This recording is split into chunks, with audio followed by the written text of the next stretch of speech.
sostinės Mdinos ir neužsukti ją būtų nesuprantamas dalykas. Mdina, tai kaip sako vietiniai, yra ramybės karalystė. Siauros gatvelės, jų čia tiek daug, kad pasiimti tarsi būtum patekęs į mažą labirintą, o išėjus iš jo prieš akis atsiveria nuostabi panorama. Istorinė šalies sostinė Mdina iliustruoja viduramžišką miestelėnų kasdienybę. Nuo nuolatinių puldinėjimų saugotas įrengiant labirintinės gatveles, kad įsiveržus užpuolikams tik vietiniai žinotų, kaip nuo jų pasprukti. Mažutės salos istorinė sostinė pastatyta vienoje iš aukščiausių šalies vietų, 200 metrų virš jūros lygio. Senojoje sostinėje draudžiamas eismas ir tik 268 nuolatiniai Mdinos gyventojai turi leidimą į miesto teritoriją važiuoti su savo automobiliu. Mdina dar vadinama tyliuoju miestu. Gatvelės čia labai siauros, automobiliai važiuoja, bet jų tikrai labai nedaug. Kada vaikštai tomis gatvėmis, kažkaip apima toksai jausmas, kad čia niekas niekur neskuba. O kada niekas niekur neskuba, reikia tą patį daryti ir tau.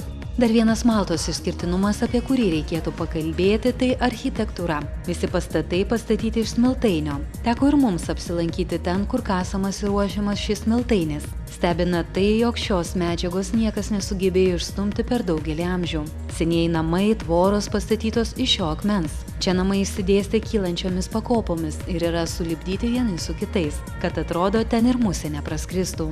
Labai įdomu paklaidžioti ir siauromis miesto gatvelėmis. Pamatai, kad vietiniai gyventojai skirtingai nei Lietuvoje puošia tik vidinį savo namo kiemą. Sužavėjo ir ant namų sienų kabinamos spalvotos iškabos, kuriuose dažniausiai užrašomos namų šeimininko vardas. Malta labai religinga šalis, kurioje yra unikalių katalikų bažnyčių. Dauguma Maltos gyventojų yra Romos katalikai. Bažnyčia čia daro stiprią įtaką šalies kultūrinėme ir socialinėme gyvenime. Sekmadienis maltiečiams šventa diena, kuri pradedama pamaldomis bažnyčioje. Vėliau maltiečiai lanko gimines, artimuosius arba leidžia laiką šeimos rate. Labai dažnai keliauja pietauti ir į vietinius restoranus. Lankantis Maltoje teko pamatyti ir vestuvių ceremoniją bažnyčioje. Sukuria šeimą maltiečiai negyvena su tėvais, o kuria savo gyvenimą. Šioje saloje santuoka registruojama tik bažnyčioje, tad skyrybos čia negalimos. Poros skyrybos galimos tik tuo atveju, jei vienas iš sutuoktinių nuslėpė ligą ar poroje nesusilaukia vaikų.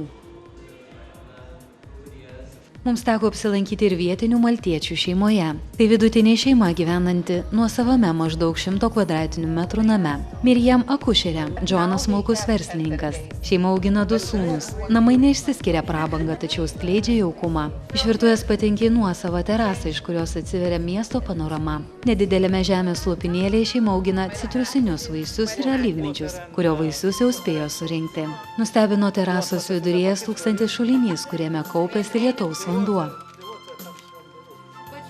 Visa šeima dažniausiai kartu susirenka tik savaitgaliais, tada žinoma ruošiami tradiciniai pietus. Miriam puikiai šeimininkė, ji ne tik laiko visus namų kampelius, bet ir kuria namų jaukumą. Moteris rodo savo mamos ir savo rankdarbius, megztus žaislus ir suvinėtus paveikslus. O Džonas sako, neišmanau šių moteriškų darbų, tačiau namų tylą kartais sudrumsčiu savo kūrybos muzikos garsais.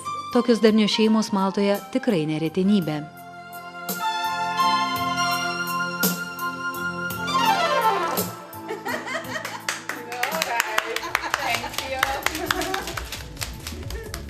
Žinoma, svečiuojantis Maltoje būtina pakalbėti ir apie Maltos kulinarijos paveldą, kuris kaip ir kalba yra turtingas kaimyninių šalių patiekalais.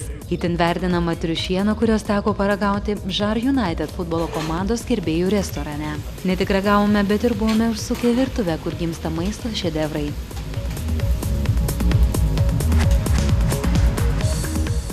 Tradiciškai turistams rūpi, ką parsivežti lauktuvių svečios šalies. Tikra egzotika opuncijos, Maltoje dar vadinamų baitra kaktusų granatų likeriai, Švento Jono duonos džemai, alyvų aliejus, su džiovintais pomidorais ir konservuoti skirtingų rūšių sūriai. Maltos pasididžiavimo šebrelių ir kmynų medus. Turistams vietiniai pasiūlo paragauti ir įvairiausių keistenybių.